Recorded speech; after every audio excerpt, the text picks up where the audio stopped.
In the heart of the small, lively village of Inyanda, nestled between green hills and winding rivers, lived a character like no other. Tizara was known to everyone, not just for his bold fashion, but for his distinct belief that a young man was meant to live as a lady. From dawn till dusk, the villagers could hear his heels clocking along the dusty path as he strutted proudly, draped in colorful dresses and a thick layer of makeup with lipstick painted the brightest shade of red. His outfit and mannerism set him apart from the other villagers. Yet, Tizara took pride in his appearance and claimed he was every bit the lady he looked like. The villagers had grown used to his daily parade, with children peeking from behind trees to catch a glimpse of his dramatic wave, and elders shaking their heads with both confusion and amusement. "There goes Tizara," they will murmur, chuckling as he glided past, greeting each person with a flamboyant nod. His friend, Senya, often teased him, reminding him, "Tizara, remember, you are a man." Tizara would respond with a laughing, waving Senya off with a flick of his painted fingers.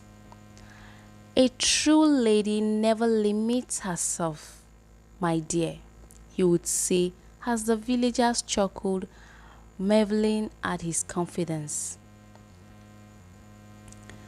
Tizara was endlessly curious about the lives of the village women, convinced that their gatherings were filled with secrets and tales he absolutely needed to hear.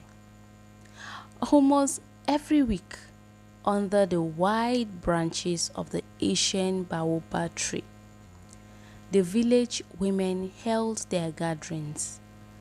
They shared stories, advice, and laughter, always in the privacy of their cycle.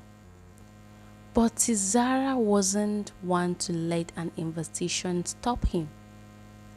He would dress in his finest, paint his face, and trot right over to join the women, often leaving the ladies speechless.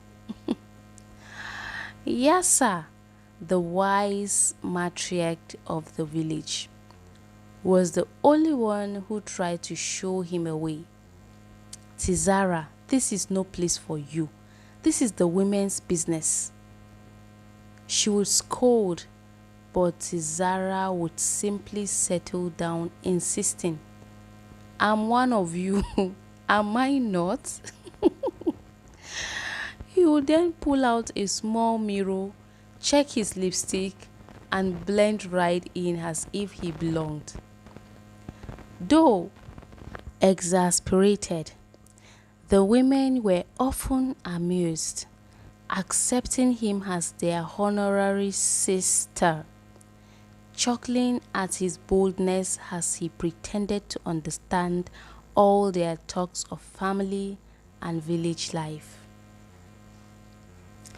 One bright morning, just as the roosters crowed and the villagers bustled with activities, Tizara woke up feeling odd.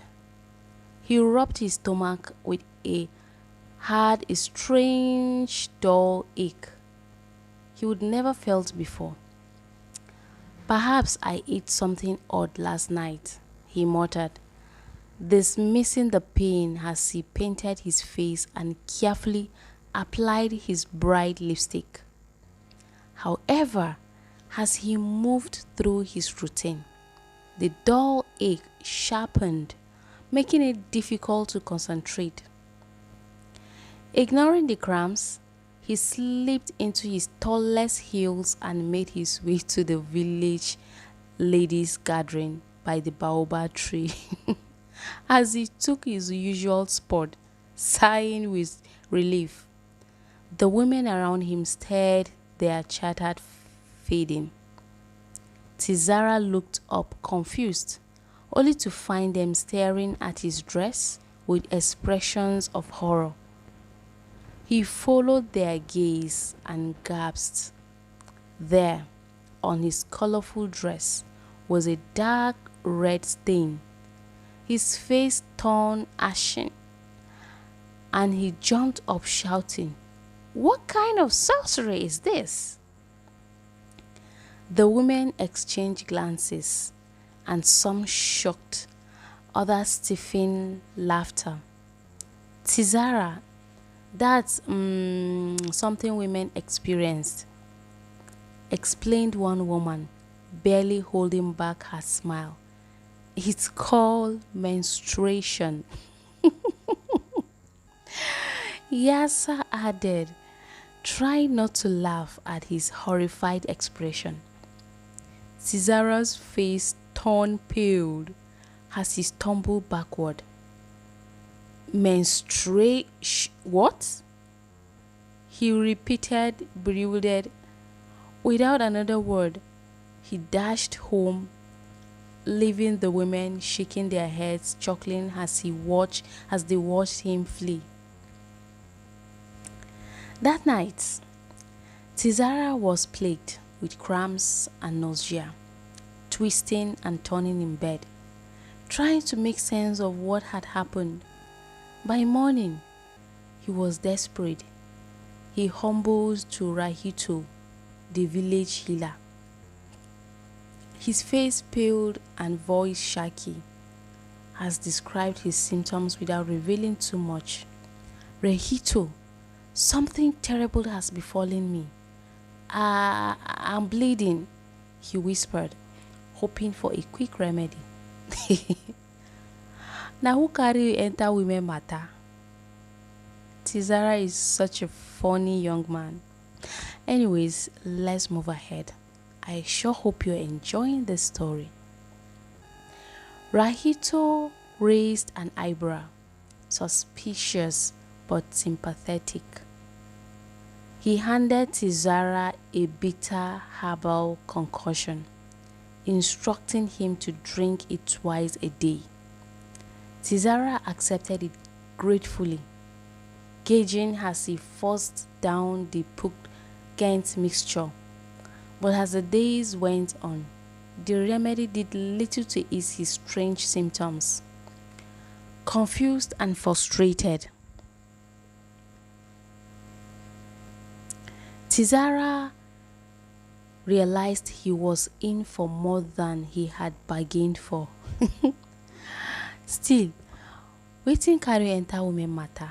You think say every month we dey happy? Thinking about menstruation, cramps, nausea, mood swings and all that. You think say na moi moi? Okay, now let's continue. Desperate attempt to keep an on appearances. Despite his monthly symptoms, Tizara was determined not to let his lady troubles disrupt his life. He painted his face and dressed up as always, pushing through the pain to make his usual appearance at the ladies' gathering. However, each step felt like a mountain, and the cramps were worse than ever.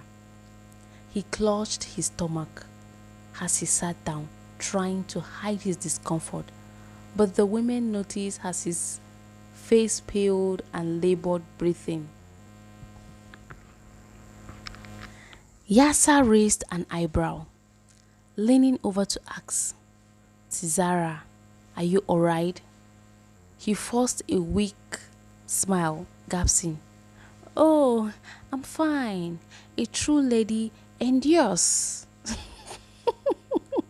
But as the day wore on,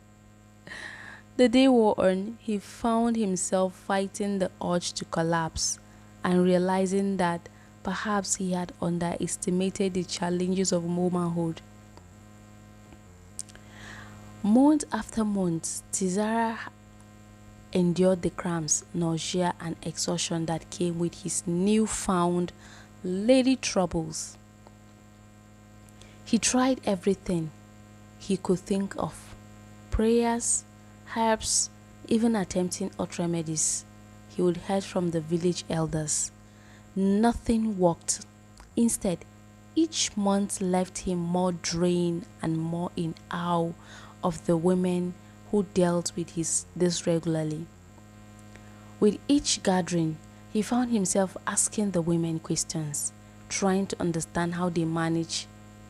The women laughed at his sincerity, sometimes patting him on the back and teasing him about his lady days.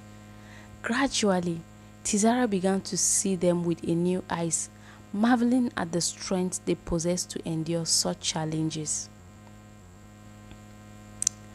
After several exhausting months, Tizara gathered the village women beneath the baobab tree. His face was solemn, makeup minimal, and he wore a simple outfit. With a deep bow, he apologized for intruding on their gatherings in the past and for underestimating what it meant to be a woman. I didn't realize the strength it takes, the patience. He trailed off, his voice filled with genuine respect. The women smiled, some chuckling as they accepted his apology. Yasa patted his shoulder, saying, "It's all about time you saw the world through our eyes, Tizara." He nodded, humbled by the journey he had undergone. The farewell to dresses and heels, determined to return to his original self, Tizara decided to retire his dresses and makeup. Senya, the ever-supportive friend, organized a little farewell ceremony for him in the village square. The villagers gathered, laughing as Tizara, dressed in his most extravagant gown, took one last dramatic walk through the square, waving to the crowd, curtsying, and finally removing his heels with a sigh of relief.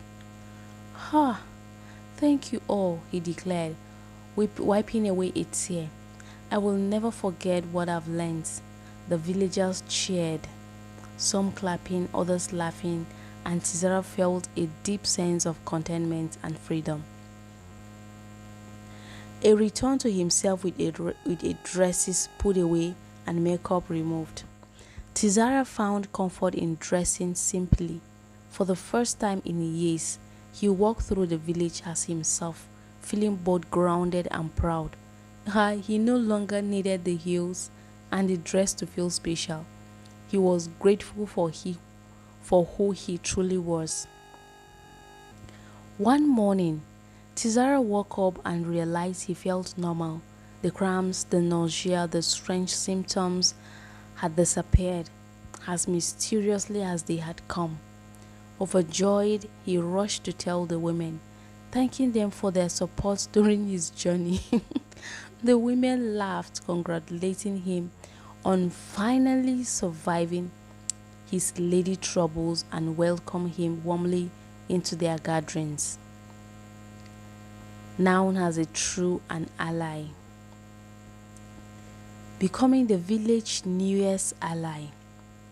With his newfound appreciation, Tizara began to support the women in various ways, helping with chores and advocating for them whenever needed.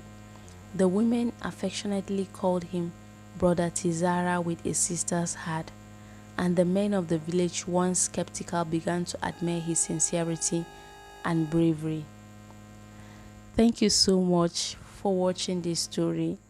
I truly hope you do enjoy and find this funny. For the men who always want to be the ladies, just know that surviving menstrual cramps every month, nausea, mood swings, and dealing with the change of pads, napkins, and all that is not easy.